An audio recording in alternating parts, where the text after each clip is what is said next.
Okay. Okay.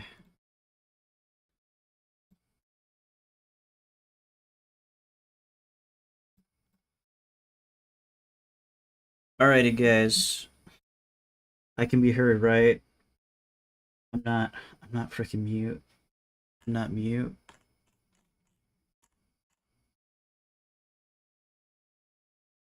Ugh.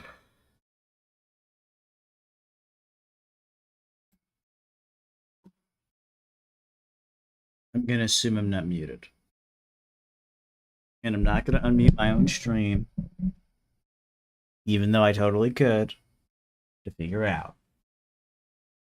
So either someone tells me if I'm muted, or I can actually, you know what, I will, because I don't want to have to deal with that. Or I can actually. Okay, I'm freaking. We're back. We're back. And as always, I won't post my link literally anywhere. So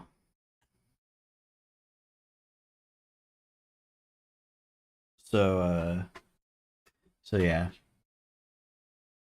Cause I hate cause I hate posting linkies.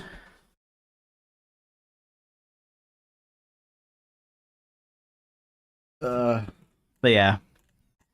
I'm so tired, guys. But it's okay. You guys are gonna get lots of Latour content. I'm gonna be honest. I'm going to be on some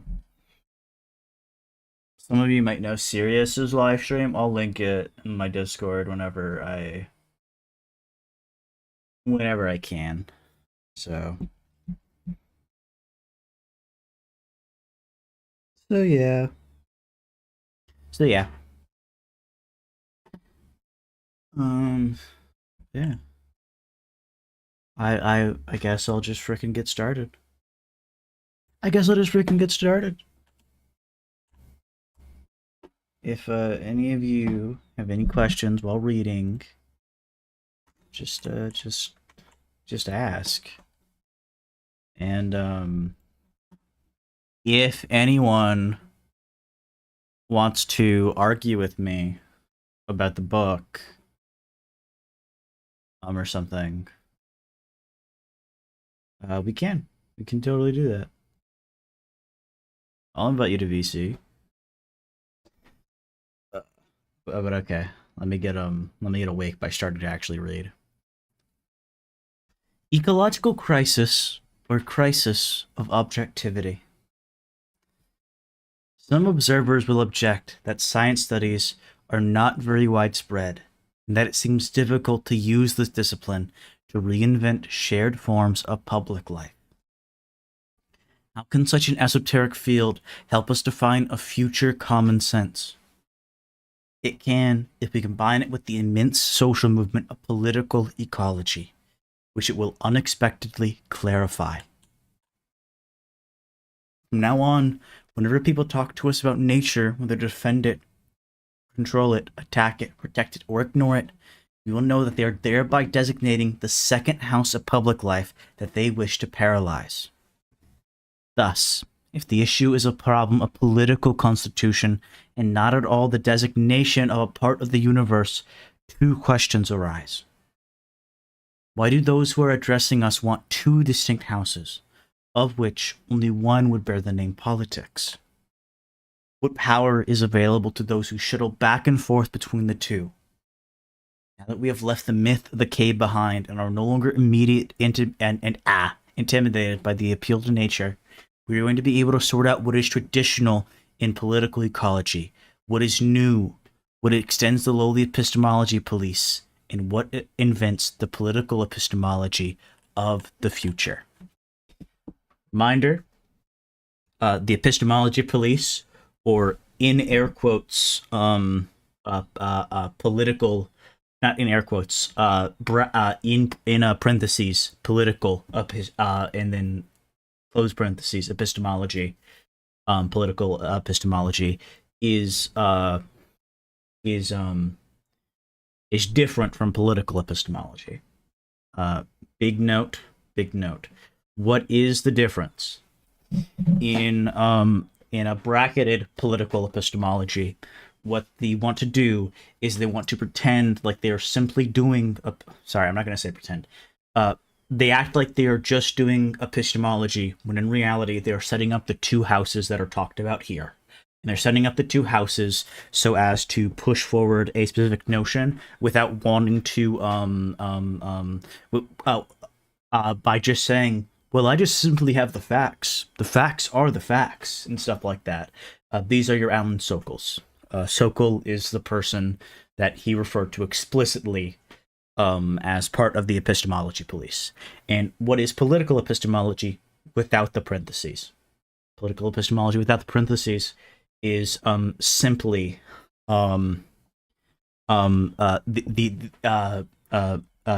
idea that the connecting of nature and the social. Basically, it is not separating the political question from the question of nature. It is kind of basically is how I'm going to put it.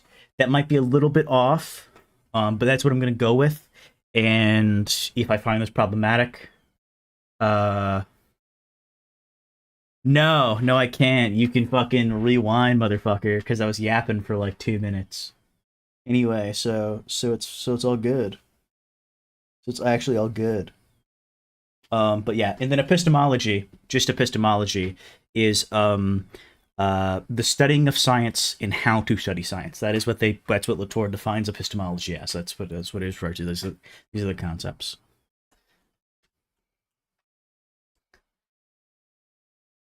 My cat's interrupting me. So you have time, Smugbug or Wiz. I assume it's Smugbug. I assume it's Bug Boy. It's Snail Boy. Since my cat's interrupting me. So we're gonna take a little break until my cat gets out of the way. Thank you. Thank you. Thank you. Thank you for leaving me. You're getting out of the way. We need not wait to find out. The literature on political ecology, read from this perspective, remains very disappointing. Indeed, most of the time it changes nothing at all. It merely rehashes the modern constitution of a two-house politics, in which one house is called politics, and the other, under the name of nature, renders the first one powerless. And then we'll check out the footnote first, and then we'll go to modern. I assume that's what the glossary thing is. 257, I think. No, that's way off. No, that's off. No. It was 10, right?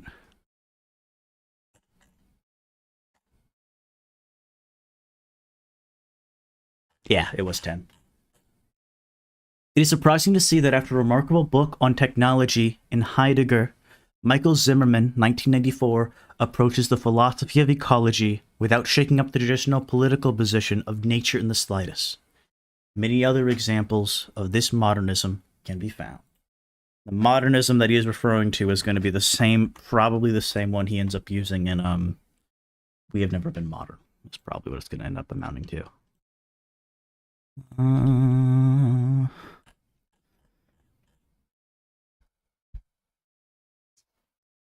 Modern designates not a period, but a form of the passage of time, a way of interpreting a set of situations by attempting to extract from them the distinction between facts and values, states of the world and representation, rationality and irrationality, science and society, primary qualities and secondary qualities, in such a way as to trace a radical difference between the past and the future that makes it possible to externalize definitively whatever has not been taken into account. Whatever suspends this passage without replacing it is postmodern. Whatever replaces the passage of modern time by taking into account again what has been externalized is non-modern or ecological. Yeah, this is quite literally what he gets into in We Have Never Been Modern. And what does all this mean?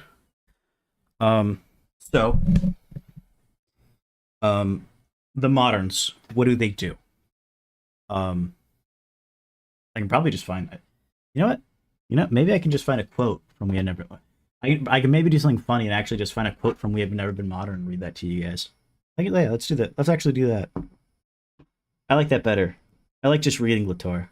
I fucking hate. I'm tired and I don't want to explain anything. I'm freaking tired, man. I'm so exhausted.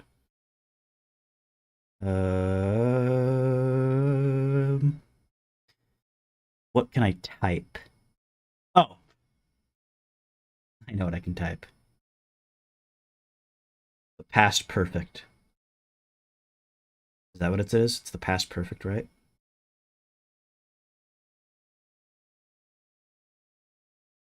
Hmm. There's typing tense. Just type in tense.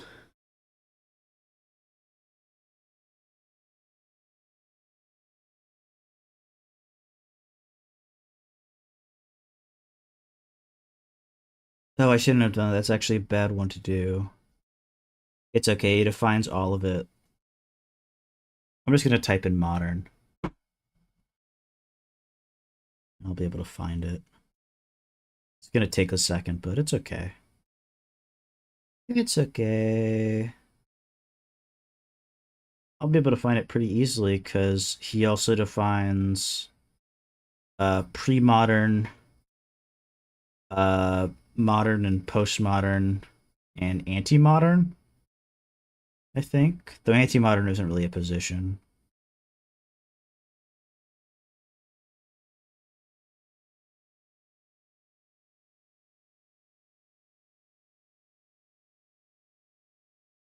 I don't want to explain the crossed out God to you guys. I want to do that actually. Decided I hate doing that.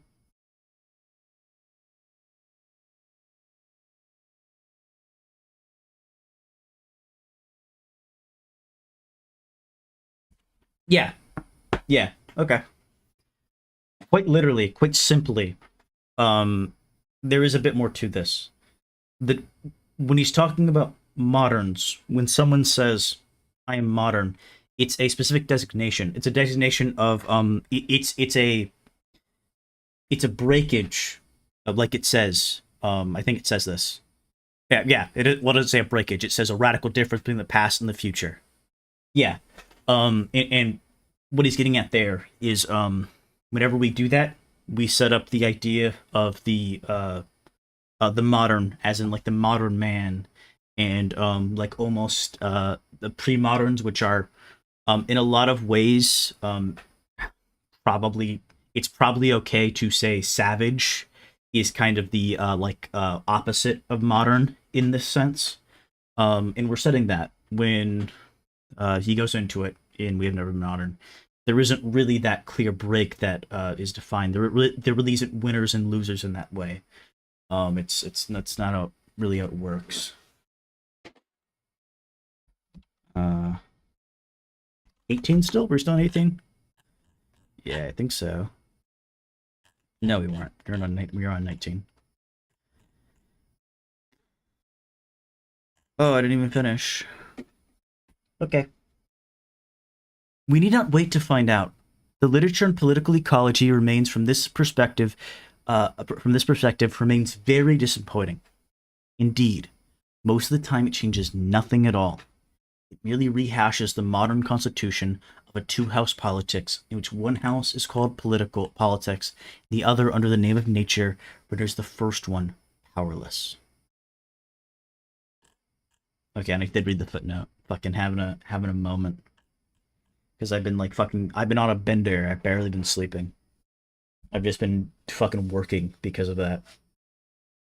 These revisitings or remakes even become entertaining when their authors claim to be passing from the anthropocentrism of the moderns, sometimes called Cartesian, to the nature-centrism of the ecologists, as if, from the very beginning of Western culture, starting with the original myth of the fall into the cave, no one had ever thought about anything but forming public life around two centers, of which nature was one.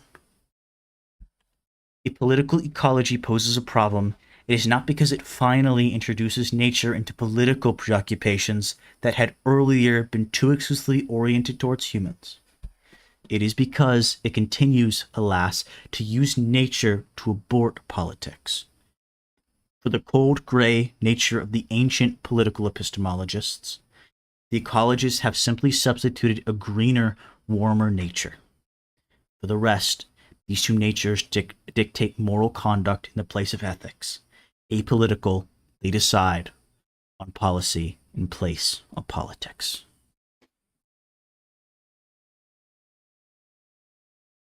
Yeah. Also, it's very important. He's talking about the fucking. Yes. He's drawing on Plato's cave. Um. Uh. The for the in brackets or in parentheses political epistemologists or the epistemology police. He switches between both terms, and he says that I'll use both terms for this concept. Um. Their idea is that of an ignorant person stuck in a cave, stuck in Plato's cave, and that's where they get their idea from. It's the rehashing of Plato's cave. I think he also says badly the bad rehashing of Plato's cave. Fucking 274. That's far off. It's like 254. Yeah. And then 11. To be convinced of this, it suffices to reread one of the most influential thinkers ecology can boast, hence Jonas, to see what extent he finally reappropriates an obligation that the proponents of natural law in earlier times would never have dared to impose, because nature adds its formidable moral requirement to the power of causes. Thus, our showing up to now that nature harbors values because it harbors ends and is thus anything but value-free has not yet answered the question of whether we are at pleasure or duty-bound to join in her value decisions. Whether, to put it paradoxically, the values undeniably entertained by and for herself are indeed valuable, even whether having values as such is valuable, in which case alone assenting to them would be a duty. Jonas, 1984-78, page 78. There are thus now two reasons instead of one to obey nature. In our contradictum, the ability means that of releasing causal effects into the world, which then confront the ought of our responsibility. Okay, the two things are causal effects and moral responsibility. But I want to fucking reread this again because I didn't get it.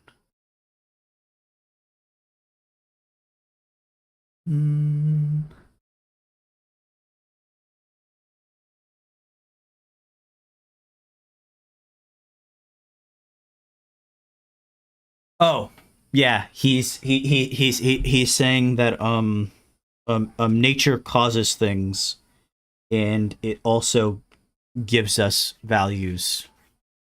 It's literally just this, but shorter. He's just saying this, but it's shorter. Okay. He's literally just saying nature nature causes things that happen, but it also places values, and we are and if this is the case, if nature's values are indeed valuable, then we must obey them. And so you have to obey nature twice. Not twice, for two reasons. And that's what this is. And that's why he says this. For the rest, these two natures dictate moral conduct in the place of ethics. Apolitical, they decide on policy in place of politics. It's like it's kind of the shift he's doing in like he does in Pasteurization of France, where he says the scientists were doing politics by other means, where uh, science ended up kind of um, being the means to do politics rather than, uh, I'll say, pure politics itself.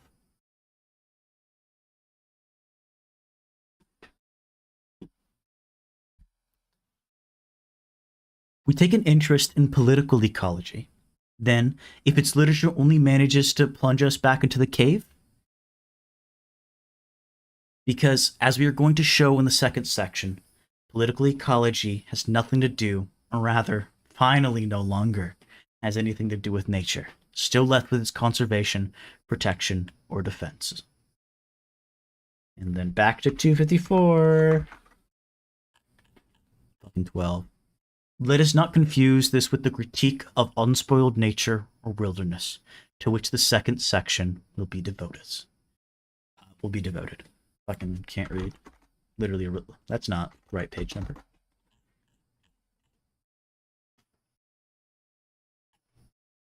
To follow this delicate operation, after distinguishing the sciences from capital S science, readers have to agree to introduce a distinction between the practice of ecology movements over the 30 years or so and the theory of that militant practice.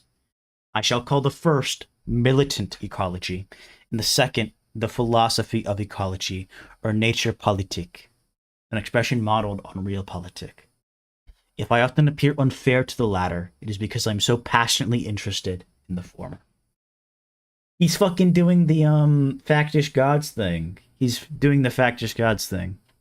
That's my book. That's literally my. That's my book. Wait, that's my book. And then 13. Once again, as I know perfectly well, there are countless nuances among all the thoughts that I am gathering together quite unjustly under the heading of philosophy of ecology. The urgency for me lies neither in fairness nor in erudition, but in the creation of a space entirely freed from the grasp of nature. From this necessary partial and even partisan viewpoint, the nuances disappear very quickly.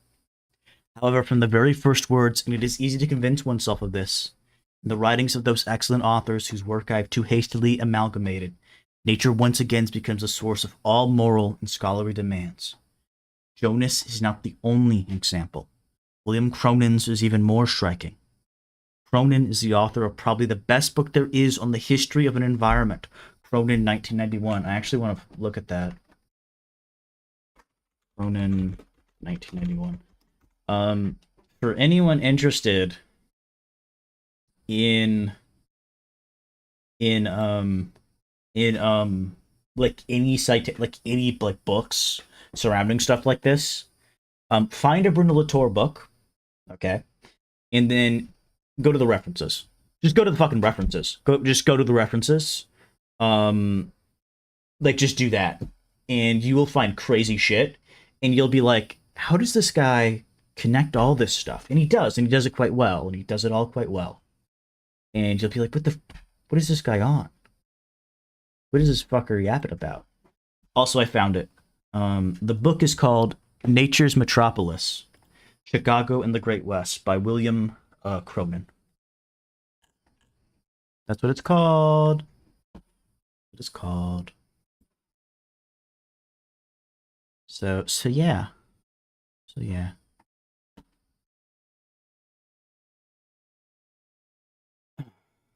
Also, Sport, if you're still here, sorry, I was gaslighting you. I was being a little troll. I was trolling because I was really tired this morning.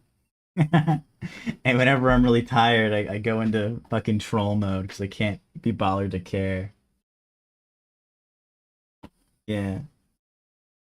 A lot of people are used to it from me.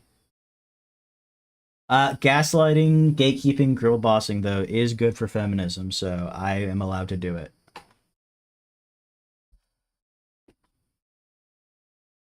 And yet he concludes the introduction to a book that brings together the most sophisticated American postmoderns with a sentence that leaves the old nature completely intact. Oh, also wait. Let me type in the name of the book. Let me type in the name of the book. I'll post the name of the book in the chat. All my live streams are secretly just a book, like me, like showing off books. That's all my live streams are. Like not even like the book I'm reading, just like it's me going through Latour's references. Actually, it's me sending you guys being like, hey, you guys should probably read this. This seems really good. This like a lot of this seems really good, and I'll never read them because I'm reading Latour right now, but I should read them because I'm reading Latour right now. And my cat's back up. That leaves the old nature completely intact. And yet the rock remains, as do the trees and the birds, the wind and the sky. They are first and foremost themselves, despite the many meanings we discover in them. We may move them around and impose our designs upon them. We may do our best to make them bend to our wills, but in the end they were fine, inscrutable artifacts of a world that we did not make, whose meaning for themselves we can never finally know. This silent rock, this nature which we argue so much, is also among the most important things we have in common. That is why we care so much about it. It is paradoxically the uncommon ground we cannot help but share. From in 1996, 55 to 56. Also I fucking know, Latour, that they're your fucking italics. You fucking did this, you quoted this. I know, because you're doing the fucking William James thing about the common world again. 600 pages of deconstructionist criticism follow, letting nature play the role it has always played in modernism, that of a world already common, indifferent to our disputes. Yeah. And I lost track of what this was referring to, because I was yapping so much. Oh, political, nature politique or philosophy of ecology, as opposed to militant ecology. That's what it was. He was giving an example. I remember.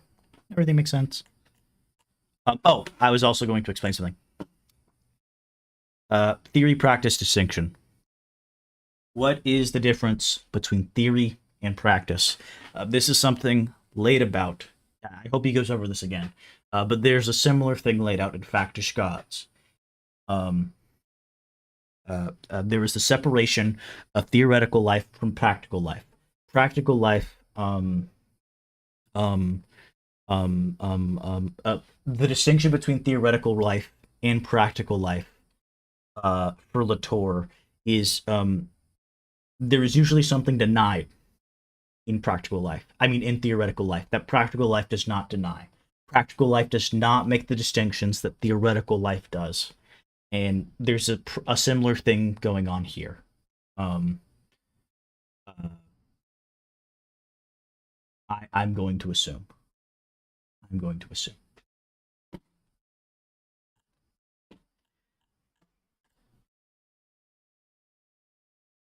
There is always danger. As I am well aware, in distinguishing between theory and practice, I run the risk of implying that the militants do not really know what they are doing, and that they have succumbed to an illusion that the philosopher takes it upon himself to denounce.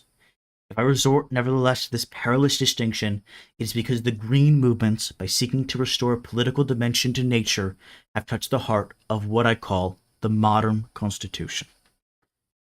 We go to 14, which is 254 still. Right? Yeah. For the time being, we do not need a precise definition of modernism. It is enough to know the relation between capital S science and society offers, as I see it, the surest way to distinguish between moderns, pre-moderns, anti-moderns, and postmoderns. On all these points, see We Have Never Been Modern by Bruno Latour, 1993. If the use of the adjective surprises readers, if the use of the adjective surprises, readers may turn right away to the first section of chapter 5, 2 Arrows of Time. He's like, he fucking does this. I love when Latour does this. He's like, hey, if you want to know about this, just like skip to like the end of the book. Just like do that. And I'm not gonna do that because I can like just read. I can just read what you say, Latour. I would never skip what you have to say. Now through strategic oddity, that is the odd that is sorry. Now through strategic oddity, that is the object of this chapter. Under the pretext of protecting nature, the ecology movements have also retained the conception of nature that makes their political struggle hopeless. Because nature is made, as we shall see throughout, precisely to eviscerate politics, one cannot claim to retain it, even while tossing it into the public debate. Thus, we have every right, in the curious case of political ecology, to speak of a growing discourse between its burgeoning practice and its theory about that practice. I'm gonna reread again.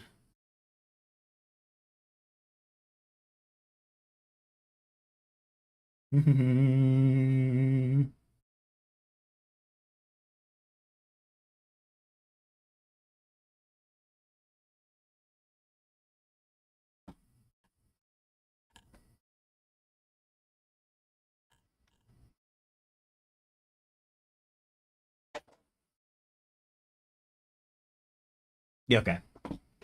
Okay, yeah. He's literally just saying that there's that that nature in the current conception we have of it at least um wants to like literally get rid of politics. It wants to throw politics out the window.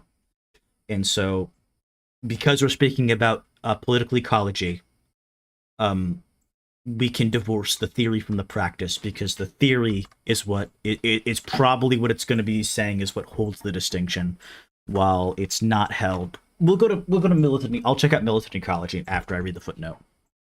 That's not the right page. 100 pages off.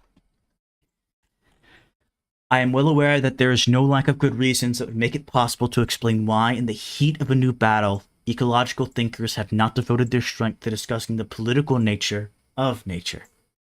Like Sartre before them, they did not want to dishearten the proletariat by beginning to doubt the capital S science that seemed to serve as the indispensable lever for public emotion. This strategic naturalism allowed them to turn these famous and ineluctable laws of nature against their enemies. Never seen that word, I don't think. Have I? Oh, I have. Wait.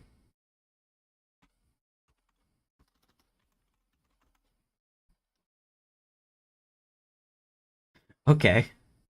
When I type in electable, I'm pretty sure I get I get Spanish.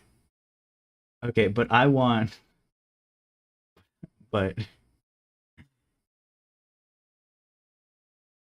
okay. Is this not an English word?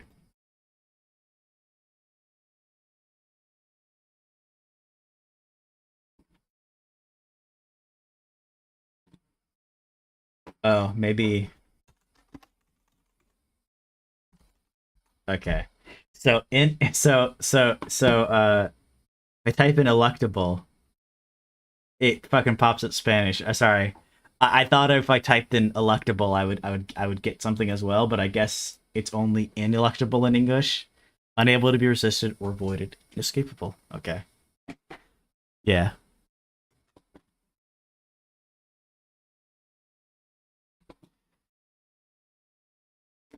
Their tactics may have been good ones in war, and it is somewhat unfair to criticize them for this expedient use of nature, but it still remains bad political philosophy. In the wrong one cannot pour new wine into old skins. See, for example, the caricatural use of scientism in Paul Ehrlich and Anne Ehrlich, 1997.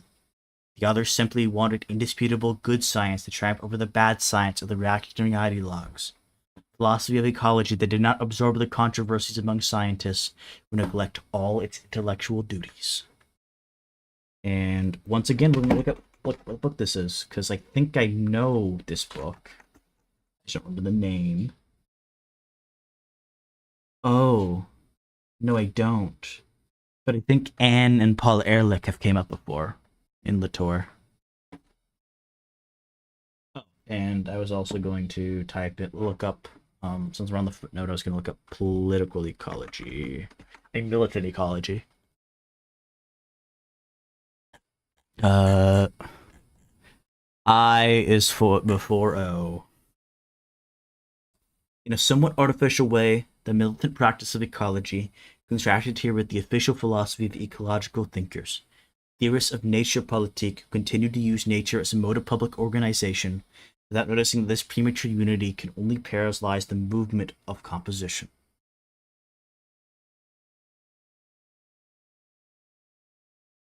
Okay, thank you for giving me a horrible definition, Latour. Freaking hate this guy. Like, I know what he means, but like, tell me for something better than this. For something better.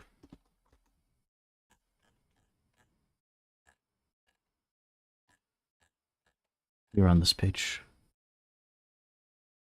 Yeah. Oh shit, French word. Wait, fuck. I can't read that.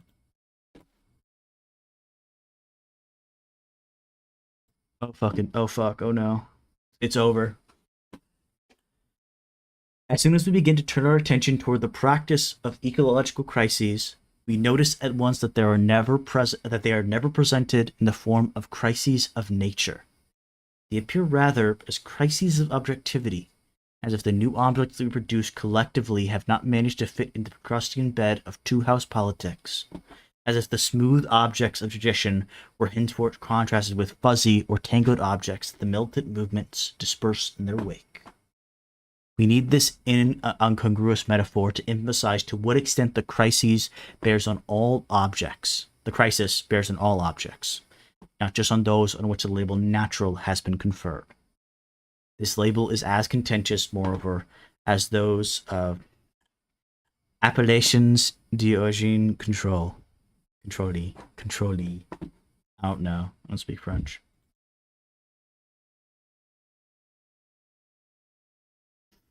I assume it's gonna be something like the apparatus of control, or something like fucking like that. I don't fucking know. I don't know French.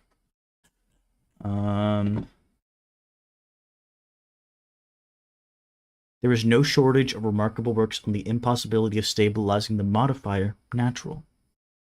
My two favorites are Alston Chase, 1987. Origin controlled labels. Okay. And Cronin's astonishing book on Chicago.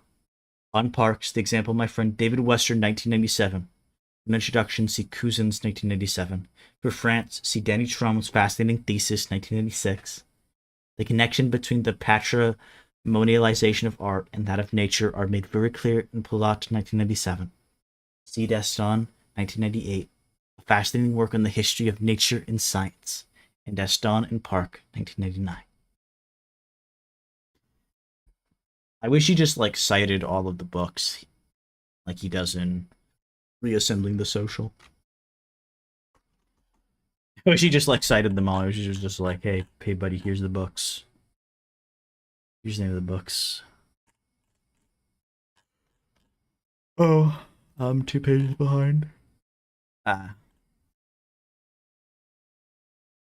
Political ecology does not reveal itself open to a crisis of ecological objects, but there is a generalized constitutional crisis that bears upon all objects. Let us try to show this drawing up a list of the differences that separate what militant ecology thinks it is doing and what it is actually doing in practice. And I wanted to look this up.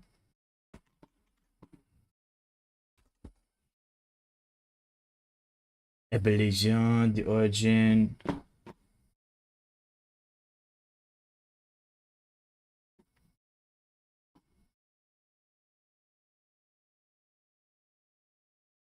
In France, the appellation d'origine contrôlée, that's for you, Estelle.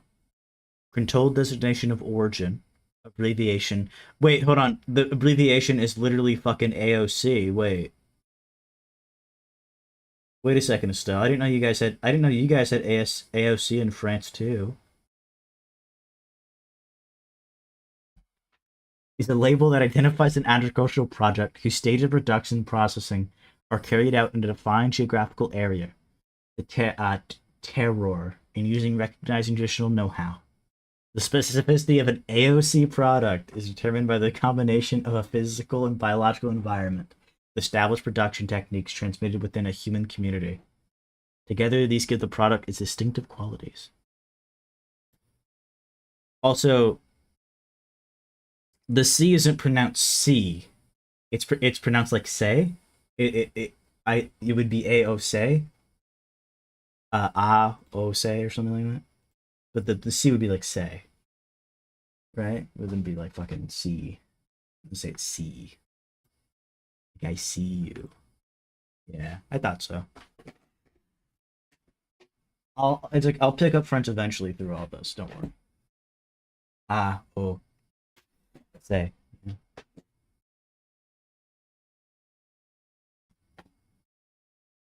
AOC.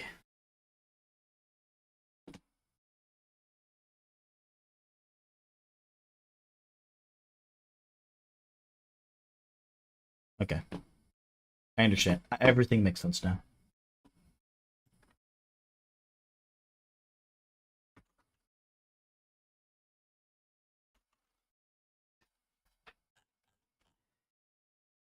In all this research, I have greatly profited from Lafay and Thévenant 1983 and Thévenant 1996. These works displace the false debate about nature by using key notions of proximity and attachment. We know these people. I know these people. Yeah, it is literally fucking AOC. The French are woke. They're literally fucking woke.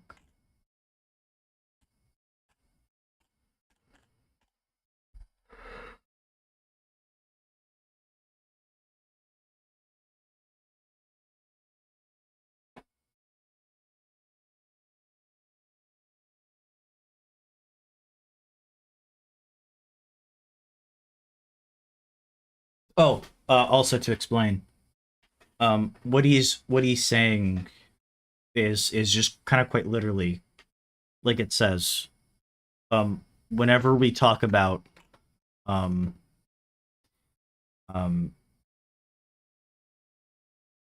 whenever we are studying um political ecology, they're never presented as just crises in the nature house. It's a crisis everywhere for everything. It's that, and now he wants to show the differences between militant ecology, uh, in theory, in militant ecology, in practice. Political ecology claims to speak about nature, but it actually speaks of countless imbroglios that always presuppose human participation. Imbroglios are they're like a confusing mess of things, I think. Extremely confused, complicated, or embarrassing situation, or archaic, a confused heap. Yeah, it's a mess of it's literally a mess of things. It's things coming together in a messy, fucking complicated, weird fucking way, all jumbled up. That's what imbroglios are. That's what they are for Latour too. It's not specialized in that way. Actually, is it in the glossary? It's probably not, because it wasn't put in the glossary. 237.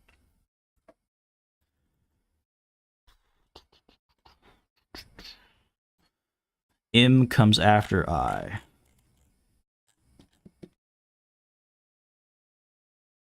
Wag. It's pronounced logos. It's pronounced low gas.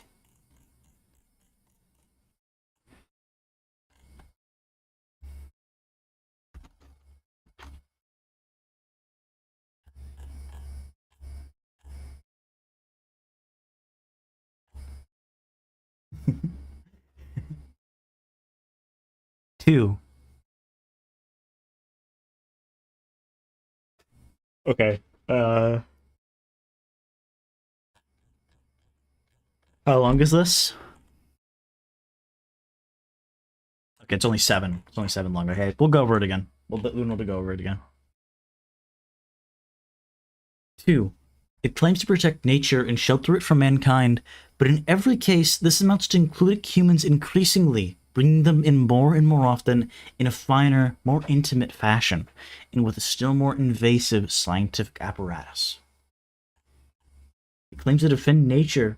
3. It claims to defend nature for nature's sake, and not as a substitute for human egotism, but in every instance, the mission it has assigned itself is carried out by humans and is justified by the well-being, the pleasure, or the good conscience of a small number of carefully selected humans, usually American, male, rich, educated, and white.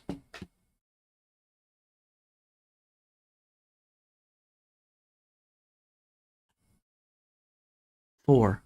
It claims to think in terms of systems known through the laws of capital S science, but whenever it proposes is to include everything in a higher cause, it finds itself drawn into a scientific controversy in which the experiments are incapable of reaching agreement. 5. It claims to seek its scientific models in hierarchies governed by ordered cybernetic loops, but it always puts forward surprising heterarchic assemblages whose reaction times and scales always take by surprise those who think they are speaking of nature's fragility or its solidity, its vastness or its smallness.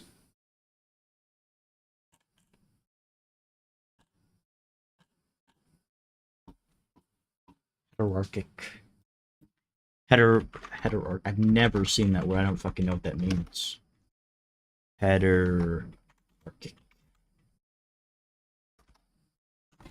Hierarchy describes a system where elements are unranked or have the potential to be ranked in multiple ways, depending on the context. Okay.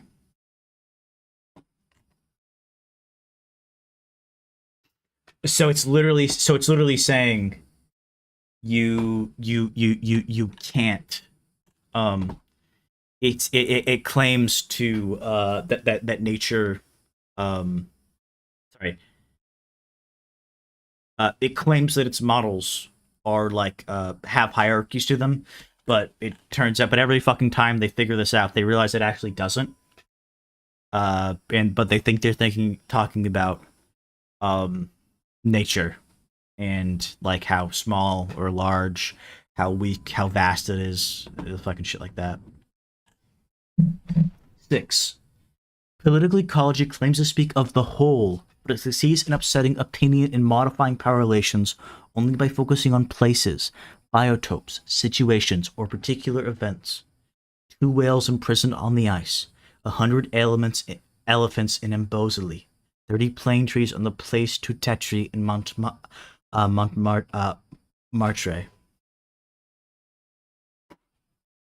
Biotopes? I assume biotopes are like like isotopes, but for are like similar to like what isotopes are, kind of. Yeah, a biotope is a region with uniform environmental conditions and characteristic community of plants and animals. Yeah, it's a specific place. It's a yeah.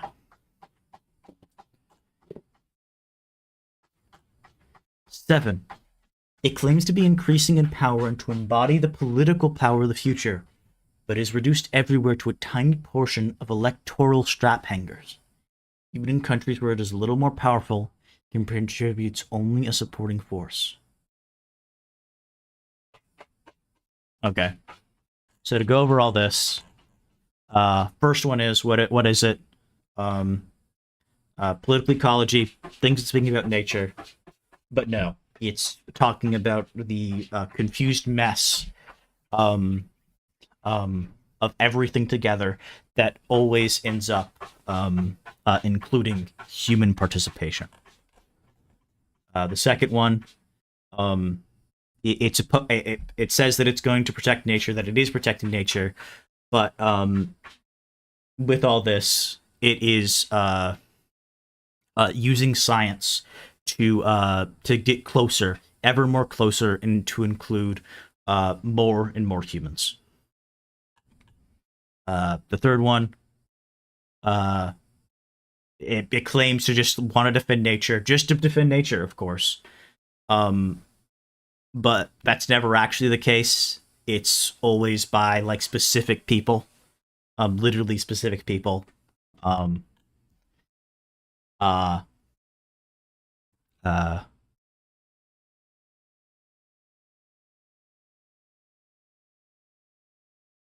it tries to have these big and four tries to have these big systems, but it never really reaches those. It never really finds the agreement it wants. Five. It kind of going off the fourth one. It in these models of things, there is supposed to be this strict hierarchy, but whenever they're actually putting forward these things, that never happens. There's never really a strictness to it.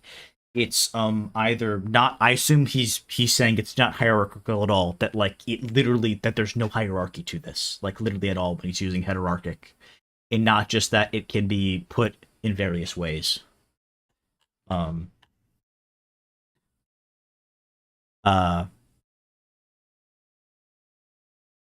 It claims to speak of like and then six. It claims to speak of the entirety of nature or whatever its object is, but it never fucking does. It's always focusing on these little events. It's always focusing on the fucking this specific jungle, this specific area, this specific event in time that happened. So, whatever the fuck. It's always focusing on that instead. 7. It claims to have more political power, and also to be like like the place where like everything's going. But it fucking doesn't. It really doesn't.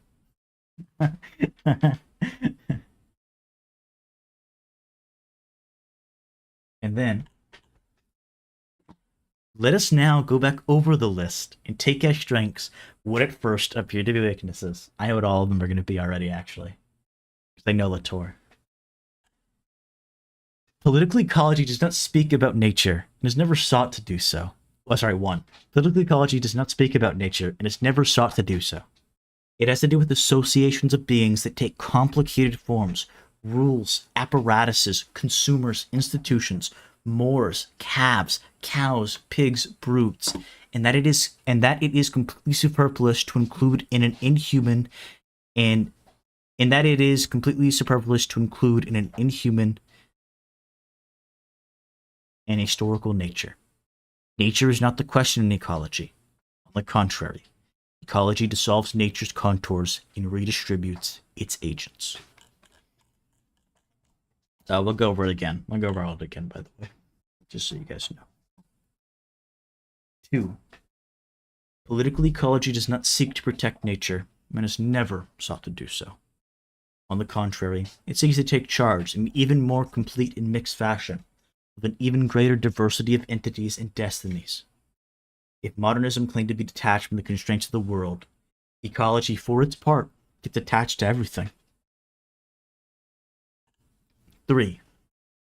Political ecology has never claimed to serve nature for nature's own good, for it is absolutely incapable of defining the common good of a dehumanized nature. It does much better than defend nature, either for its own sake or for the good of future humans. It does much better than defend nature, either for its own sake or for the sake of good humans. It suspends our certainties concerning the sovereign good of humans in things, ends and means.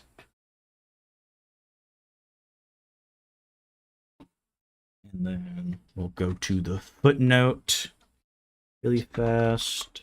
18. This is the whole problem of the seventh city, so called by an allusion to the work of moral and political philosophy initiated by Luc Boltanski and Laurent Thévenot, 1991. If there is a seventh city in addition to the 6 that the authors have deployed, This opens up the question of the limits of common humanity. Latour, 1998. Is that No, 1999 is Pandora's Hope. What's Latour, 1998? Latour, 1998. Oh, sorry. I should type in Bruno Latour, not Latour, because I get the wine.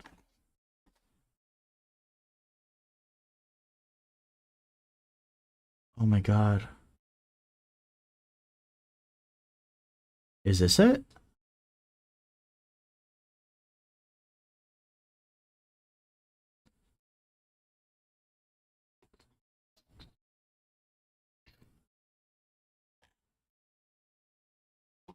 Okay, we're actually going down more to figure out this out. I want this. I don't need it. I don't need it. I definitely don't fucking need it. I need it. Okay. We passed Latour.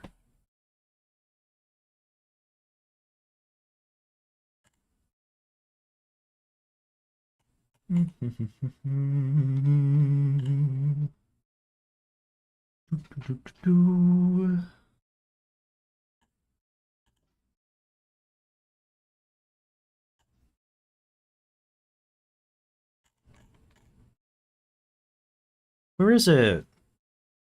I'm gonna cry. It said 1988. Oh. That's the wrong place to put that. Control F. 1998.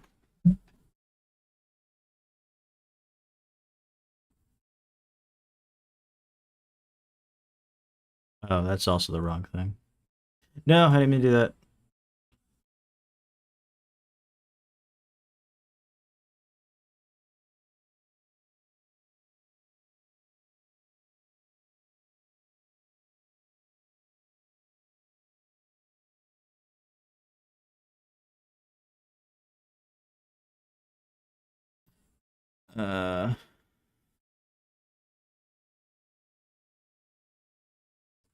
In Guédelous Univers Classique. Or something.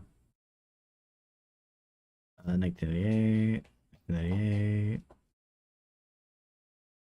1998. 20 Ecologize. Bruce Brown, 1988. Contested. The Science Wars, what about peace? 8. 2. Oh, is that all? Where the fuck is the thing by Bruno Latour? Was it done wrong?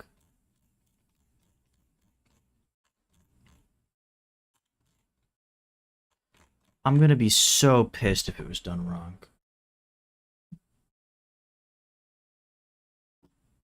So it's not this.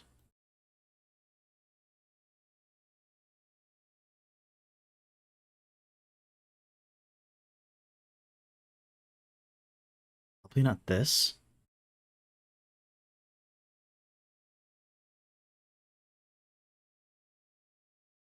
I can't speak French.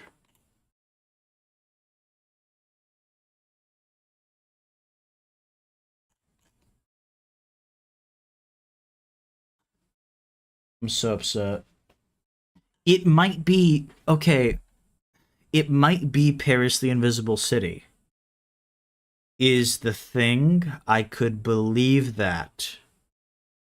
But I'm not sure.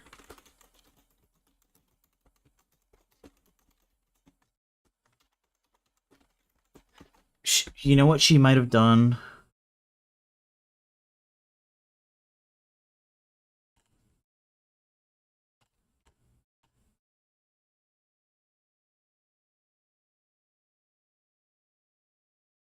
Oh, that's not it.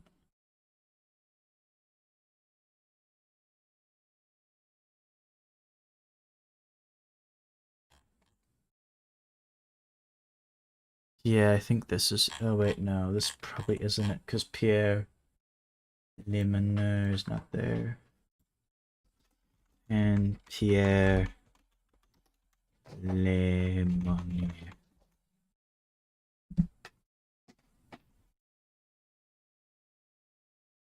From prehistory to ballistic missiles is what it's called. Okay, so it is that. Okay, so it is that. When did the English version of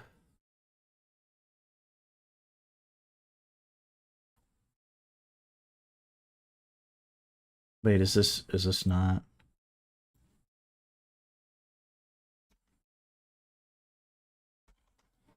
Is this not the actual title?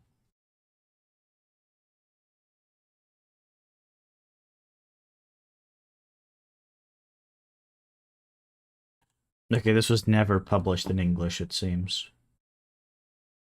I don't think it was, at least.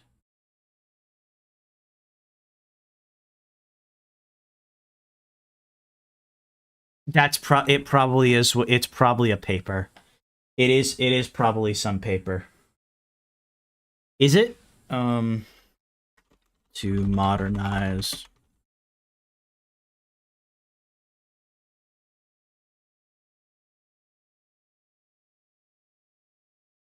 Was it? Hold on, wait.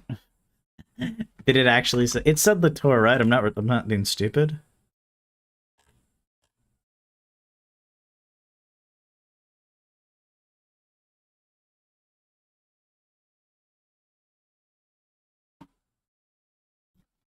Paris, the Invisible City. I just want a description, man.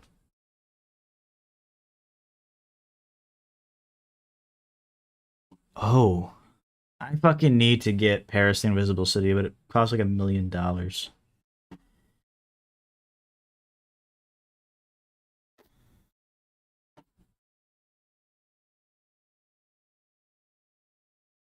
I'm going to choose to believe that it's Paris, the Invisible City. No, I know I had it, but it's Latour citing himself. Latour citing himself is why I'm not certain that that's it. No, I saw it. Unless he was on that, and I just didn't see it. Oh. Okay, he just didn't frickin' cite himself. Yeah, that's probably it then.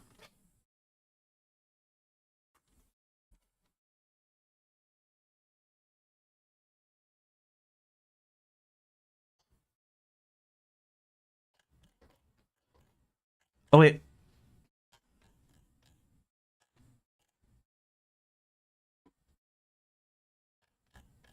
Oh, is he just saying, "Hey, buddy, these are all my books." Are these all? Yeah, these are all. Wait, hold on. This is like everything Bruno Latour ever fucking wrote right here. Okay. Okay. He just doesn't have the names for these because yeah, that's why. I realize that now. Yeah. No, it is that then. It's totally that then. Uh, I wonder if Bug Boy's still watching. Bug Boy, are you still watching? Probably not, right? Can't handle this. You can't handle me yapping. Yap, yap, yap, yap. Yap, yap, yap, yap, yap.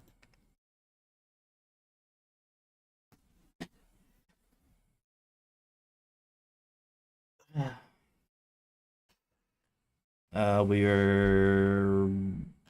Oh, we aren't. We're on this page. We're on 21. And we were on 3. We finished 3.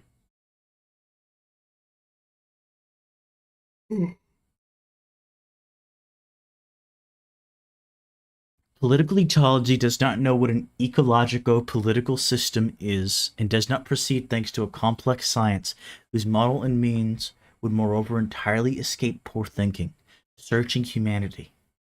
This is its great virtue. It does not know what does or does not constitute a system. It does not know what is connected to what. The scientific controversies in which it gets embroiled are precisely what distinguish it from all of the other scientifico-political movements of the past. It is the only movement that can benefit from a different politics of science. Neither cybernetics, 5.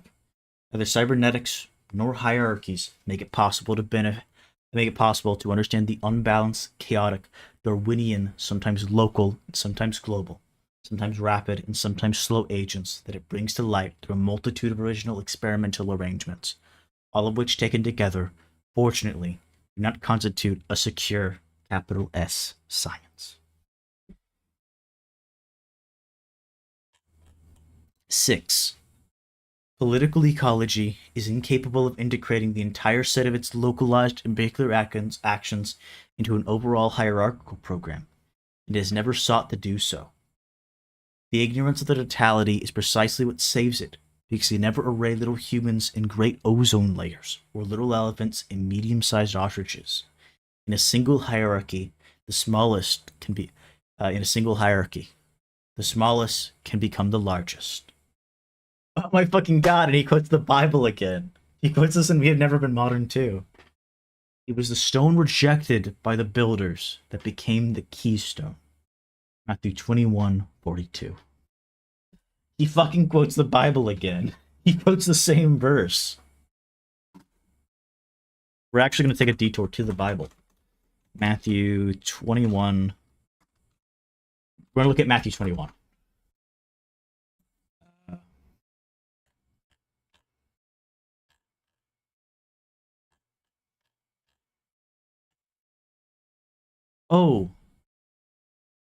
Matthew 21 is it has does it have the it's where Jesus curses the fig tree. It's the chapter where Jesus curses the fig tree. I'll read the parable of the tenants. What version? We're on NIV. For all you who want to follow, who want to yap at me. Yap. Listen to another parable. There was a landowner who planted a vineyard, put a wall around it, dug a wine press in it, and built a watchtower. Then he rented the vineyard to some farmers and moved to another place. When the harvest time approached, he sent his servants to the tenants to collect his fruits. The tenants seized his servants. They beat one, killed one, and stoned another. Then he sent other servants to them, more than the first time. The tenants treated them the same way. Last of all, he sent his son to them. They will respect my son, he said. But when the tenants saw the son, they said to each other, "This is the heir. Come, let's kill him. Take his inheritance." So they threw him. So they took him and threw him out of the vineyard and killed him. Therefore, when the owner of the vineyard comes, what will he do to those tenants? He will bring those wretches to a wretched end, they replied, and he will rent the vineyard to other tenants who will give him his share of the crop at harvest time. Jesus said to them, Have you never read in the scriptures? The stone the builders rejected has become the cornerstone. The Lord has done this, and it is marvelous in our eyes. Therefore I tell you that the kingdom of God will be taken away from you and given to a people who will produce its fruit. Anyone who falls on the stone will be broken to pieces. Anyone on whom it falls will be crushed. When the chief priests and the Pharisees heard Jesus' parables, they knew he was talking about them. They looked for a way to arrest him, but they were afraid of the crowd, because the people held that he was a prophet.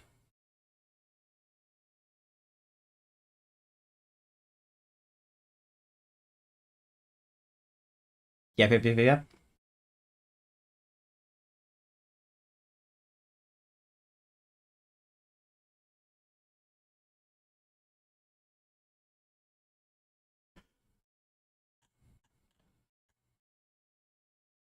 Fuck. I wish June was here. I genuinely would have June yap about the Bible for yap about this verse for several, for 30 minutes at least. I need to bring June on. I need to talk to June.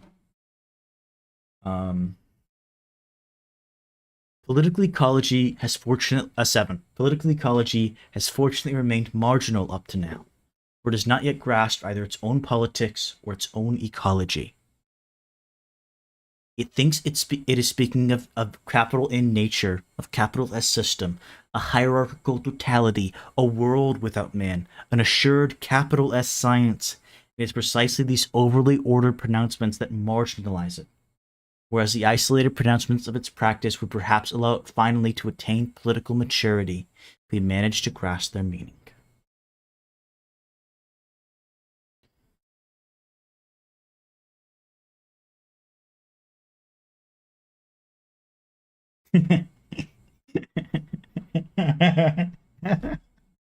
The last one's a bit of a diss. Wait, hold on. The last one's a fucking diss. The other ones are like genuinely like, oh yeah, no, this is actually wait, hold on, wait, no, political ecology is like actually really fucking great. And then the last one is just thank fuck that it hasn't gained any significance. Because it hasn't even like grasped itself at this point. It hasn't even I love that. The first one. Um the actual first one. What is the actual first one? It is politics claims to speak about nature. Political ecology claims to speak about nature. But it never has sought to do this. It never has. What it has actually done is it has talked about the imbroglios, these complicated methods.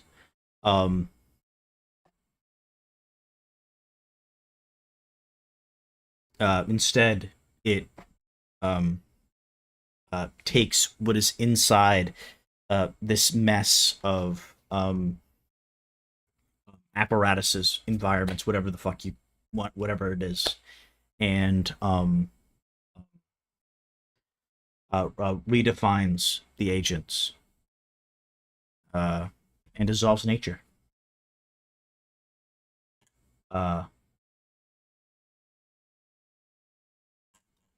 And then the second one is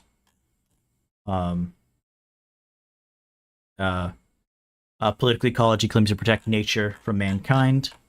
And then what is the benefit? No, it never does. It actually always wants to mix up these entities together. It is quite literally attaching everything. It's getting attached to everything. 3 is nature for nature's sake, right? It claims to defend nature for nature's sake. And then the benefit is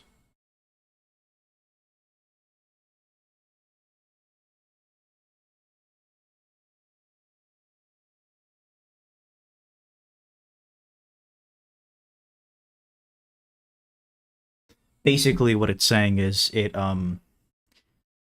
what it ends up suspending is kind of what was talked about earlier, the thing where through nature we get these we get values twice through causal explanations, but also through the values nature supposedly imparts on us.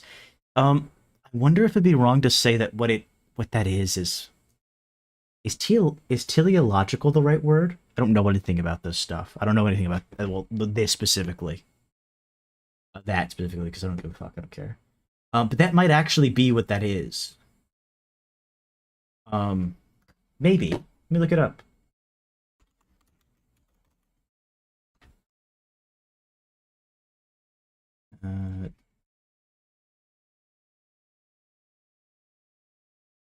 Yeah, there is. I think so.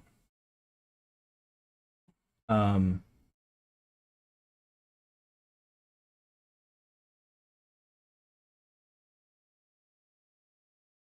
okay, maybe not. Estelle's, I think, saying I'm wrong. So I'm gonna say I'm wrong. Yeah, and that's what yeah, and that's kind of what this is getting at. That's what it was kind of getting at before. that nature kind of has its own values, and we ought to follow nature's own values. Because because nature's values are valuable was like the line.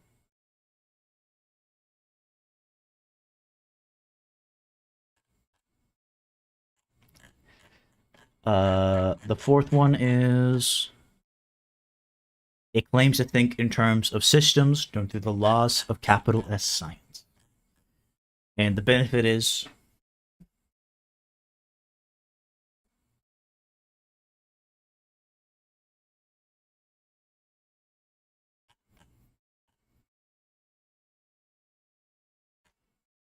that it doesn't know. It doesn't know. And this is going to be because of the kind of the previous one. Because it suspends our certainties about the good of humans and things, of ends and means. I'm pretty sure. Five is about that there's like a strict hierarchy in science, in the scientific things in which it does. Um,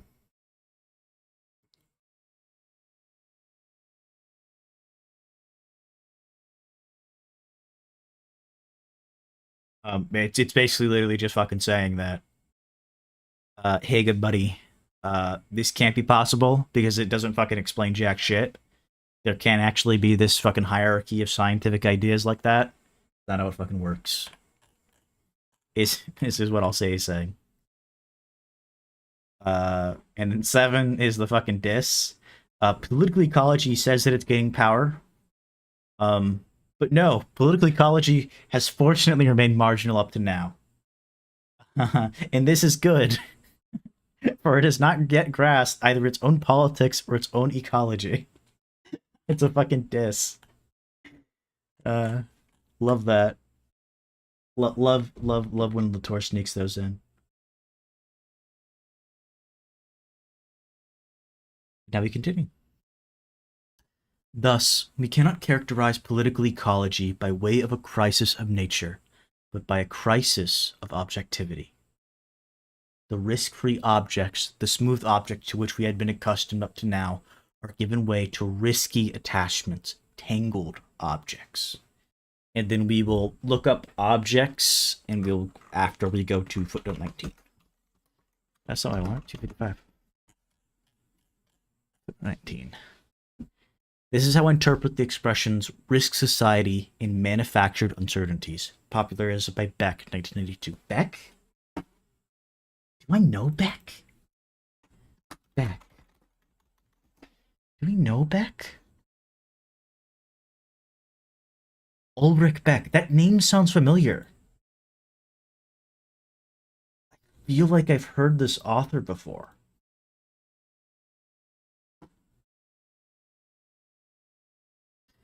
That certainly doesn't mean that we are more at risk today than we were yesterday, that consequences are attached to objects in a way that is forbidden by modernism. A risky attachment is a smooth object to which its associated risk, its producers, its consumers, its cortege of affairs and juridical challenges are finally added. Beck, 1995. In short, an interesting tailored object, very close to the object described by anthropologists. See Strathern, 1992, and Thomas, 1981. More books for me to read. Yay! Yay! Pippi! Yay! There's like a million books I have to read now. Thankfully, I think most of them are articles right now. Most of them aren't actually books. Most of them are articles. And then 237. You want to go to objects.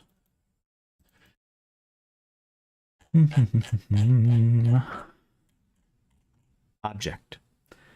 As opposed to subject. Here we are contrasting the subject-object pair with associations between humans and non-humans. Objects and objectivity, along with subjects and subjectivity, are polemical terms invented to short-circuit politics once nature has been put in place. As we cannot use them as citizens of a collective that can recognize only their civil version, associations of humans and non-humans.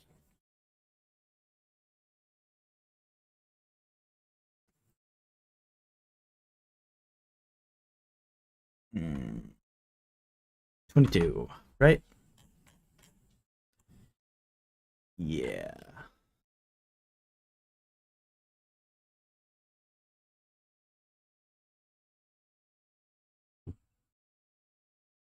Let us try to characterize the difference between the old objects and the new ones, between matters of facts and what could be called matters of concern.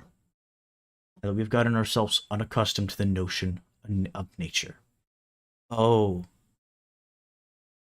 the tangled objects are matters of concern. Oh, we're going to this. This is matters of concern are very important. Matters of concern. I'm drunk. I'm actually. I wish I was. I'm not actually. Matters of concern. An expression invented to contrast with matters of fact, to recall that ecological crises have no bearing on a type of beings, for example, nature or ecosystems, but on the way all beings are manufactured. The unexpected consequences, as well as the mode of production and the manufacturers, remain tied to matters of fact, whereas they appear to be detached from objects, properly speaking. And then matters of fact. The indisputable ingredients of sensation or of experimentation. The term is used to emphasize the political oddity of the distinction imposed by the old constitution between what is disputable, theories, opinions, interpretations, values, and what is indisputable, sensory data.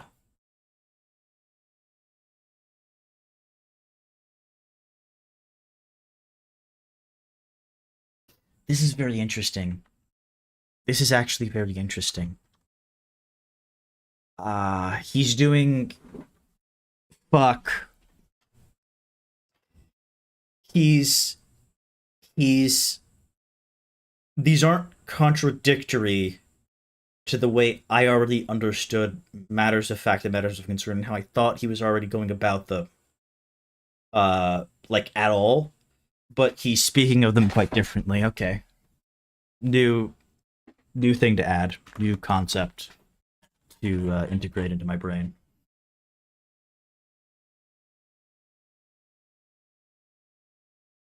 Matters of fact, that is, risk-free objects, had four essential characteristics that made it possible to recognize them at a glance.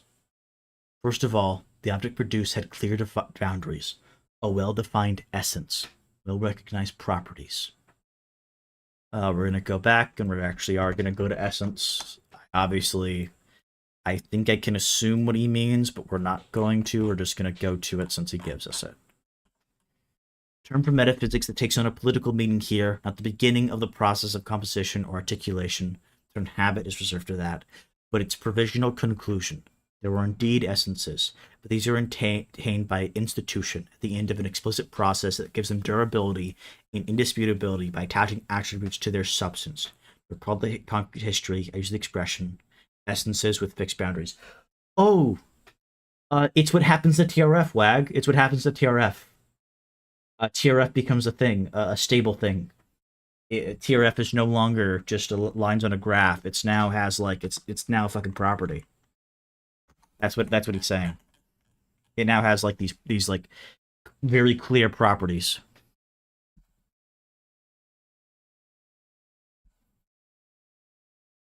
It belonged without any possible question to the world of things, a world made up of persistent, stubborn, non-mental entities defined by strict laws of causality, effectability, efficacy,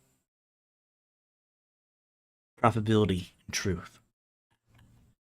Next, the researchers, engineers, entrepreneurs, and technicians who conceived and produced these objects and brought them to market became invisible once the object was finished. Scientific, technical, and industrial activity remain out of sight. Thirdly, this risk-free object brought with it some expected or unexpected consequences. To be sure, but these were always conceived in the form of an impact on a different universe, composed of entities less easy to delimit, and which were designated by vague names such as social factors, political dimensions, or irrational aspects. In conformity with the myth of the cave, the risk-free object of the old constitutional order gave the impression of falling like a meteor to bombard from outside a social world that served as its target. Finally, sometimes years later, certain of these objects could entail senseless risks, even cataclysms. Still, these unexpected consequences, even the catastrophic ones, never had an impact on the initial definition of the object, with its boundaries and its essence, as they only belong to a world lacking any common measure with that of objects, the world of unpredictable history. I wonder if this is like the rocket that exploded. Was the Apollo rocket was it Apollo? Was it the rocket Apollo? Um, is that Apollo rocket explosion?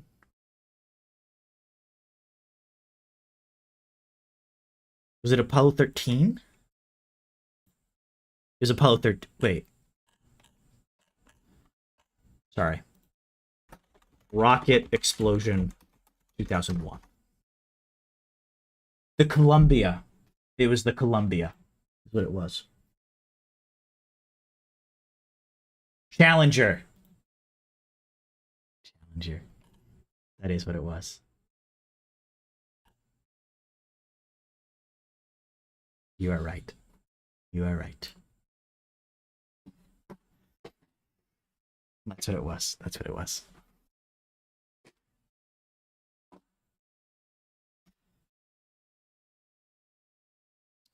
Yeah, I forgot what it was because that was when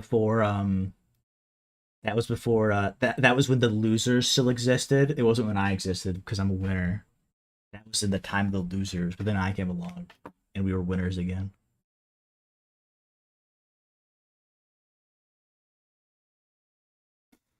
Where were we?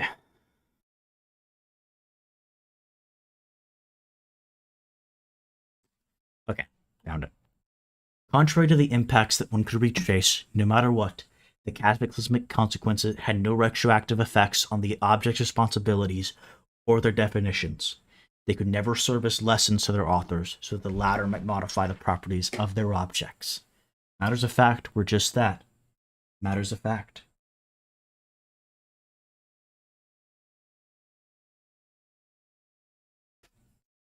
I banged my fist on the table. These are the facts. That's what it. That's what it is. So the four. So going over the four properties. Um, it has well-defined essence, clear boundaries, well-recognized properties. Um, the engineers, the researchers, everything that went into this thing, it disappears. Along the way, there aren't these people anymore. Um, um, it has some results, some expected, some unexpected, but these are never ever put onto the world of nature. They're always put on another world. And four, um, there's risk to this, but these risks actually have no impact on the definition. It is simply part of unpredictable history. And yeah, as it says, matters of fact were just that. Matters of fact.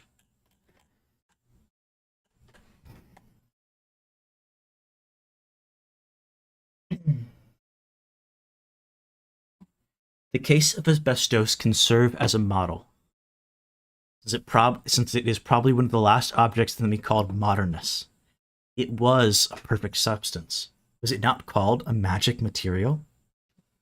At once inert, effective, and profitable, it took decades before the public health consequences of its diffusion were finally attributed to it, before asbestos and its inventors, manufacturers, proponents, and inspectors were called into question. It took dozens of alerts and scandals before work-related illnesses, cancer, and the difficulties of asbestos removal ended up being traced back to their cause and counted among the properties of asbestos, whose status shifted gradually. Once an ideal, inert material, it became a nightmarish imbroglio of law, hygiene, and risk. Uh, um, I've still seen the asbestos commercials on TV recently. Um, I still see them sometimes. I think it's been a while. I don't really watch TV, so I wouldn't really know if it still goes on. But I've like whenever I go on them. Um, oh, per and fluoroalkyl substances, for also called forever chemicals. Yep, yep.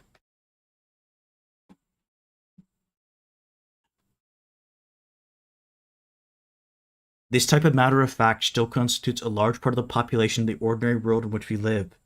Yet, like weeds in a French garden, other objects with more jagged forms are beginning to blur the landscape by superimposing their own branchings on those of modernist objects.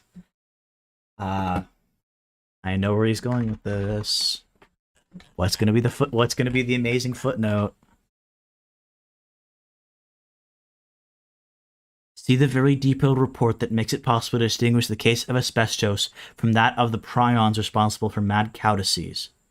In fact, the dossier that of asbestos was born very early in the alarmist mode, by 1900.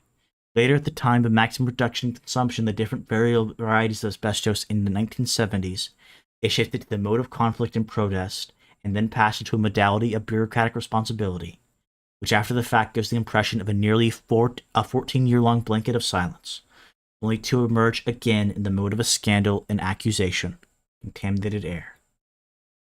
Chatin, Renaud, Hilo et al. 1989. See also, what the fuck is up with this name, Estelle? What did your people do? What did I do to deserve this, Estelle?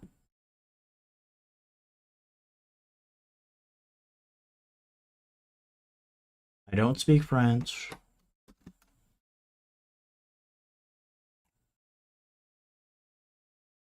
I'm gonna literally cry. I can't find this. Hilo Nord.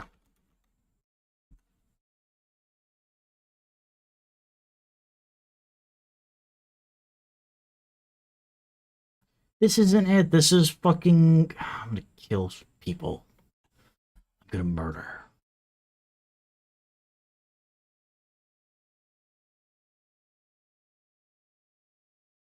Wait a second. Is this a transgender?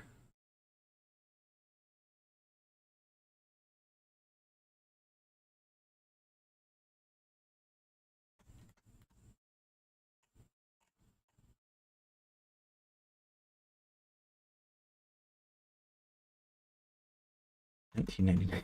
1999.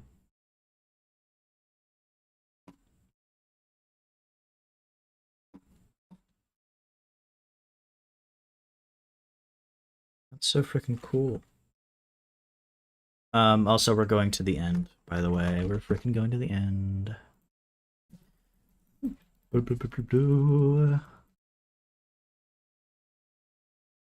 Oh, I should just...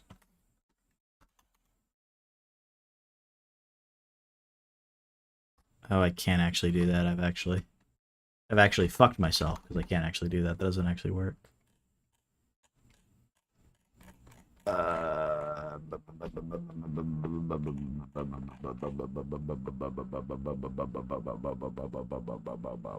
Oh, these are two people. Wait, hold on.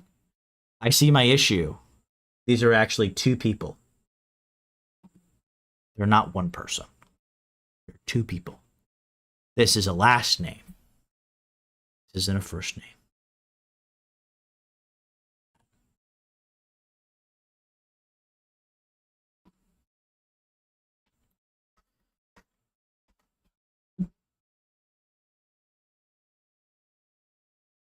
Okay, so this is it. Qualités et propriétés des risques collectifs, intérêts, vigilance, controverse et critique.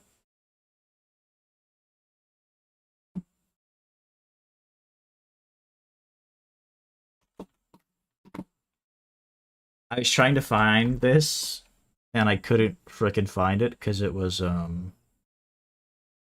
it was that. Okay, these are all completely French books that I can't read. Is what you're telling me.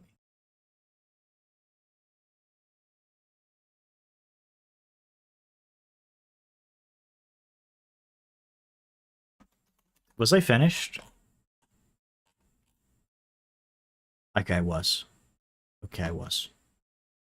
Okay, I thought I was. I thought I was finished. I thought I was finished the entire time.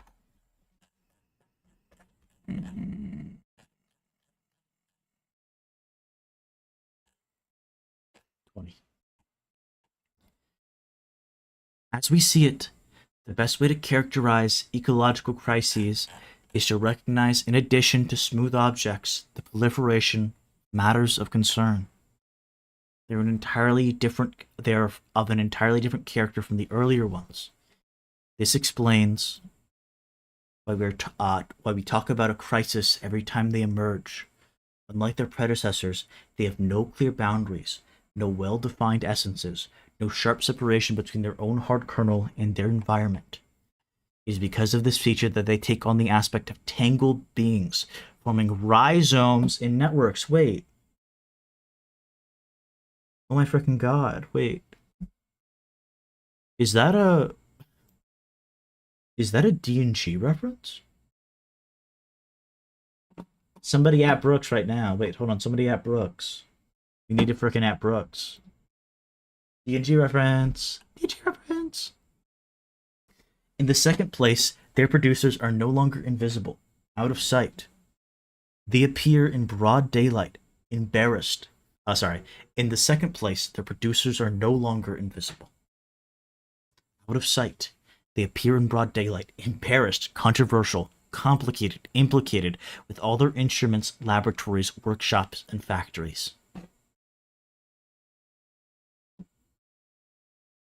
Scientific, technological, and industrial production has been an integral part of their definition from the beginning. In the third place, these quasi-objects have no impact, properly speaking. They do not behave as if they had fallen from elsewhere onto a world different from themselves. They have numerous connections, tentacles, pseudopods that link them in many different ways to beings as ill-assured as themselves, that consequently no longer constitute another universe independent of the first. Pseudopods. Why do I know that? Pseudopods. Pseudopodium.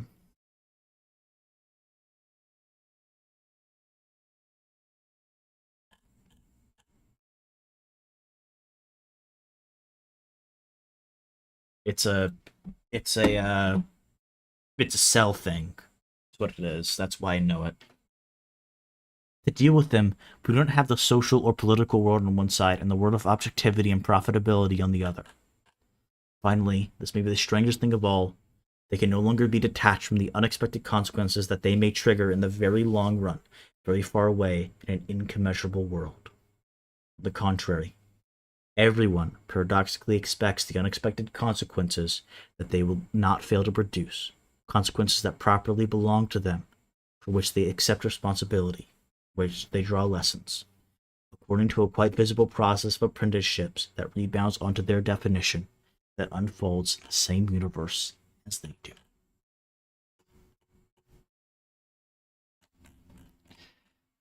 What are the four things? What are the four things? They're tangled beings, forming networks or rhizomes. The things that produce them are extremely visible, and it's embarrassing, controversial, complicated. All the instruments are shown, laboratories, factories, everything involved in the production is now on board.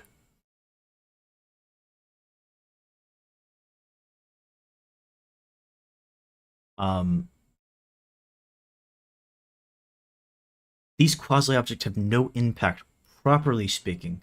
As matters of fact, they do not have impact, because these are matters of concern. They do not behave as if they had fallen from elsewhere onto a world different from themselves.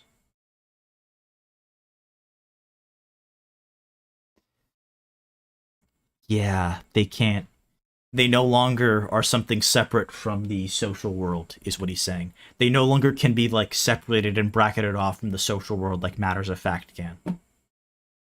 The facts aren't just the facts anymore.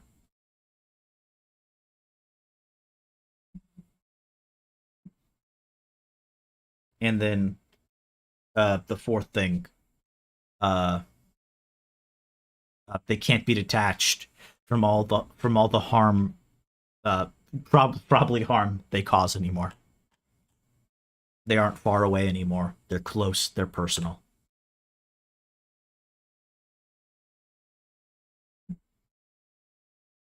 The famous prions, probably responsible for the so-called mad cow disease, symbolize these new matters of concern as much as asbestos symbolizes the old risk-free matters of fact. And we go back to 255.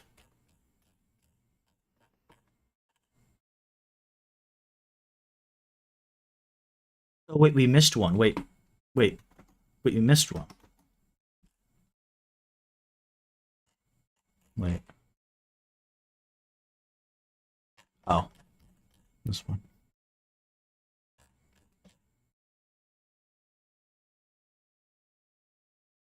Oh, I missed this one. I missed this one. As we see it, the best way to characterize ecological crises is to recognize, in addition to smooth objects, the proliferation of matters of concern, and that's the one I missed. I probably like I think I blanked out. I had a fucking blank.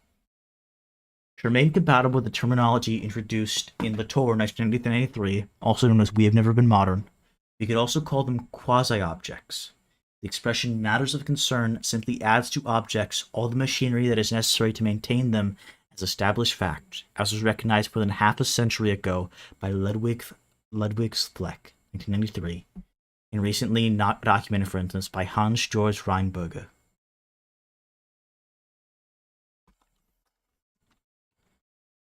And then 222. Genetically modified organisms provide another marvelous example, since they are already agitating everyone before having had an unwanted consequence. Before having had any unwanted consequences. Their proponents and opponents operating in full view before they are part of any stabilized practice. How much farther do we have? Oh wait, we're not going to reach the end of this section. Wait, I'm stupid. We're not going to reach the end of this chapter, I mean. We're going to reach the end of this section. Sorry. Oh, you're on 24.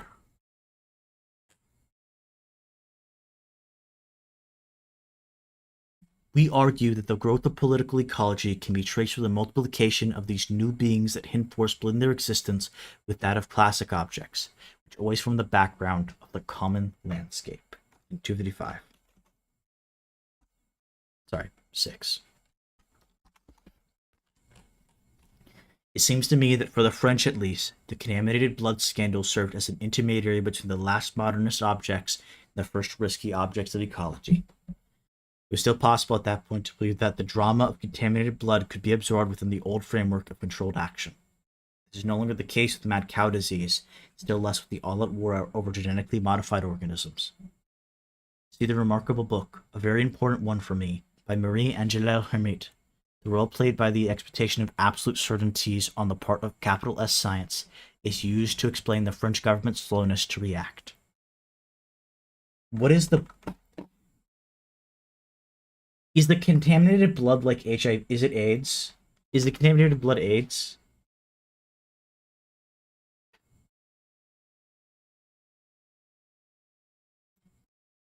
Wow. I feel like WAG of all people. I feel like you would know WAG. You know a lot about this. You're also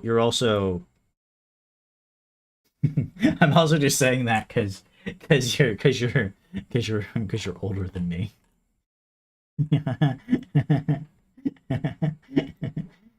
uh, I'm just fucking saying that because you're older than me. There's no reason for you to actually know about this better than me. Besides that.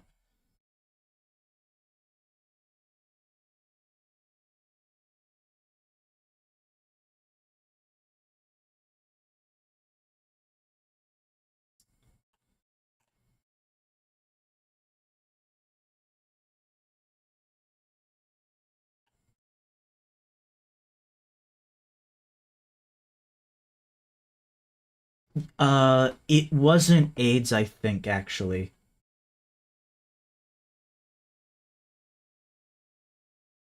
I think it's also I think it's also not just AIDS. I was looking at it. The book also seems to be um I don't know, maybe this is just a bad translation, but I translated it through the thing that's kind of decent. And it also is talking about syphilis. It says, but the almost total silence surrounding the thousands of syphilis infection was met with revolt by AIDS victims. But I don't know what that is. But yeah, it definitely does seem to have something to do with AIDS. Oh, okay, yeah. So it's probably just a fucking bad translation then. Okay, good to know. I thought it was.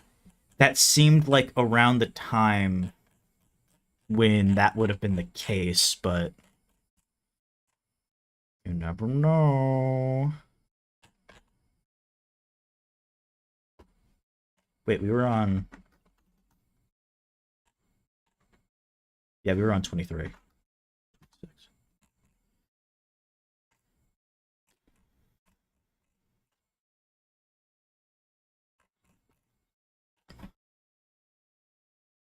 It seems to me that this difference between risk-free matters of fact and risky matters of concern is much more telling than the impossible distinction between the crises that call nature into question and those that call society into question.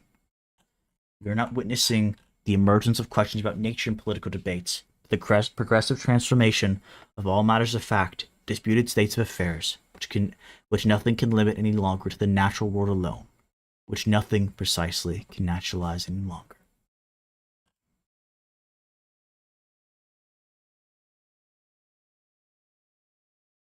Yeah, he's talking about how now we have all these fucking how now we can't really we couldn't before, we couldn't really before, and it wasn't really denied before, but now especially we can't deny the imbroglios any longer. By translating the notion of ecological crisis in this way, we're going to account for the strangest feature of political ecology, one that runs entirely contrary to what political ecology claims to be doing.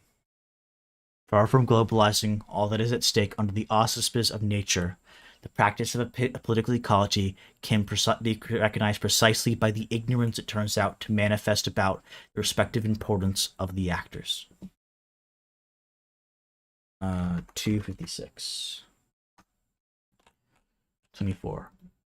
I shall now not define this term until chapter 2. For the time being, it retains its undifferentiated meaning of human or non-human actor, anything that acts, that is, modifies the state of another. You mean the base definition? You mean the Latour definition?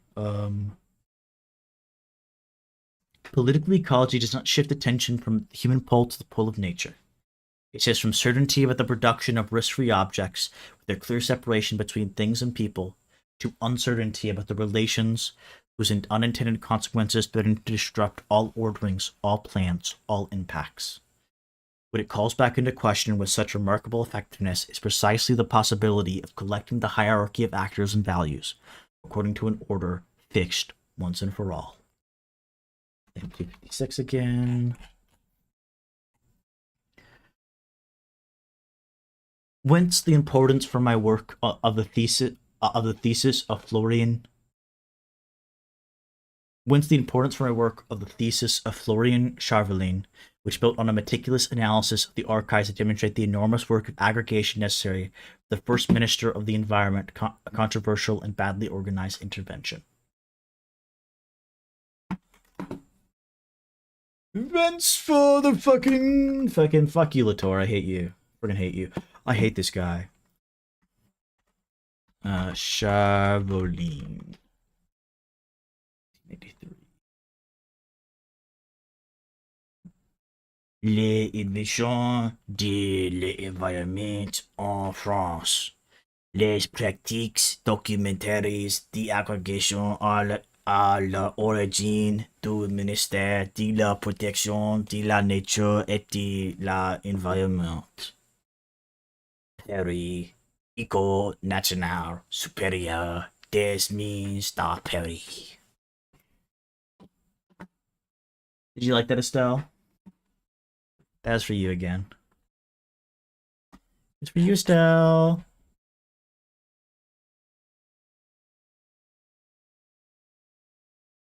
An,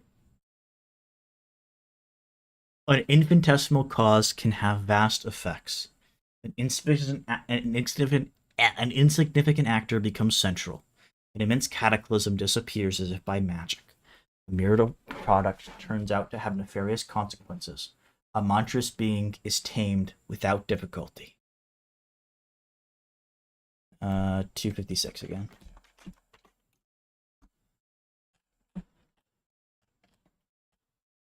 Safaris are now organized in the Chernobyl region to watch wildlife. Naturalists worry that the possible end of the Cold War in Korea will threaten the wildlife that has been flourishing in the no man's land along the demarcation zone. As to the most polluted zone of the United States, it has also become the richest in new species. Cronin, 1996. Oh, he's talking about that's about Chicago again. Chicago. It's about Chicago. 25. Sorry, 26.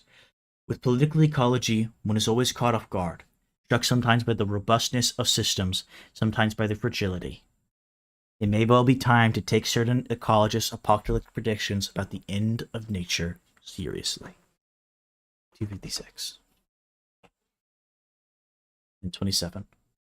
Moreover, this is why ecological thinkers have so often been infatuated with the sciences of phenomena far from equilibrium, even though these sciences can offer them nothing more than a metaphor for the much more fundamental imbalances that political ecology has been able to bring to light. Yes, nature is far from equilibrium, but in an entirely different sense than chaos theories or other borrowings from physics claim. The ideas of nature and of equilibrium are contradictory. Wait! Steve Botkin, that's a Kidnapkin reference. 1990 and Deliage 1991. That's a freaking reference. That's a reference right there. And I love references.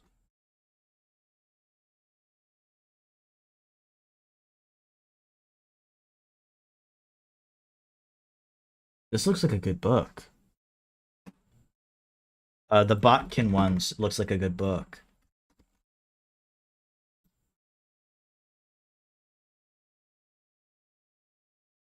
This also looks like a good book.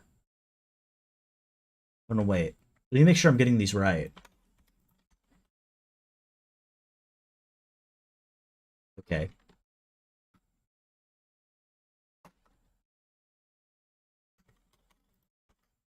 Deliage.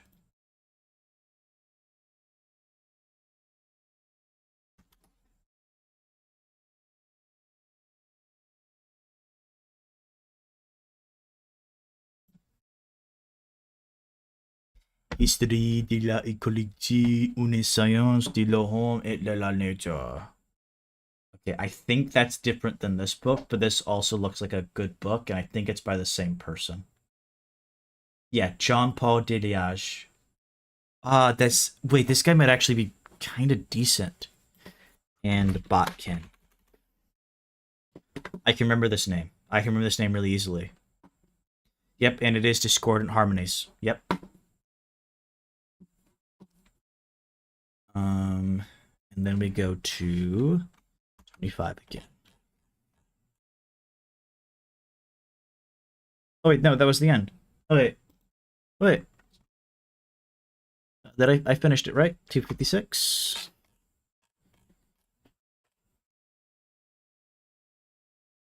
Yeah. Yeah.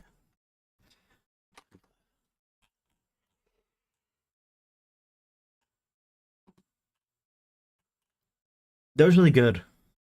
That was really good. No notes. If anyone wants to come on before I leave. You can to talk about this. I don't give a fuck. I'll talk to all of you. If not, that was actually really good. While I'm waiting for that, uh, I'll explain. I'll kind of explain what I think to people. What was this chapter about? That's a mess. It was explaining matters of fact and matters of concern. Matters of fact, to put it simply, are the things taken for granted. Um, um, because the work that was put into them was already done, and because of that, they become integrated into our lives in a way that makes everything about their manufacture disappear. Matters of concern, on the other hand, are they can be matters of fact. They're often previously matters of fact. Not always, I think, but they can be often matters of fact that have failed in some way. They fucked up. They fucked up completely. In such a way that now, the entire process of their construction is revealed, along with like everything about them, all like the fucking like weird things about them. And now that we had the separation of theory and practice of the political ecologists. Yeah, political ecology. And that was really interesting. And that was kind of it. And it was really these two small things, and I think that took us like I think how many pages was this? Was it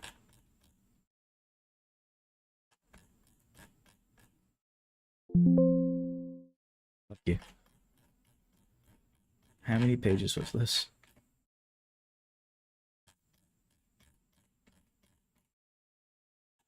18 to 26. It was another 9 pages. We got through another 9 pages, guys. Oh my fuck. And that took us like an actual hour and that took us actually 2 hours. Before it took us 2 hours because I was fucking around a bit, but I was going pretty consistently today, and 2 hours was like I don't know how I could have gone any like the only way I could have like loosened time a little bit was not looking at certain things.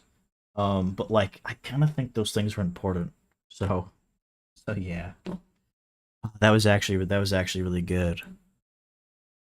That was actually really really fucking good. Um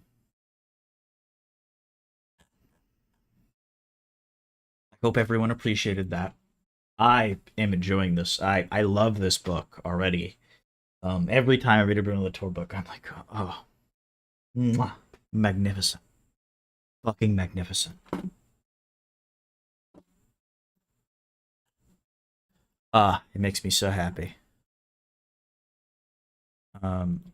Well, I don't think any of you guys have any questions. So, if that's not the case, uh, if no one has any questions, no one has any comments, no one has any concerns, no one wants to call in and talk, we can end stream. I'll go until the next hour, which will be like literally in like a few minutes. But oh my god, fucking amazing. Um, this was good. This was good. This is good.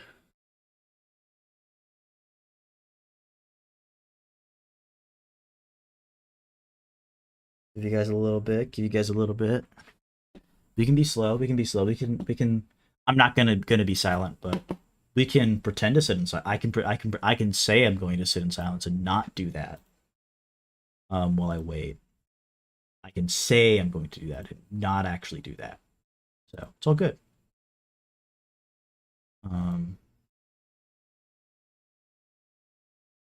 Okay. See you all. Hope you all have a lovely day. Hope everyone enjoyed this. I don't know who was here for this one, but I just like doing this. Good night, everyone. Goodbye.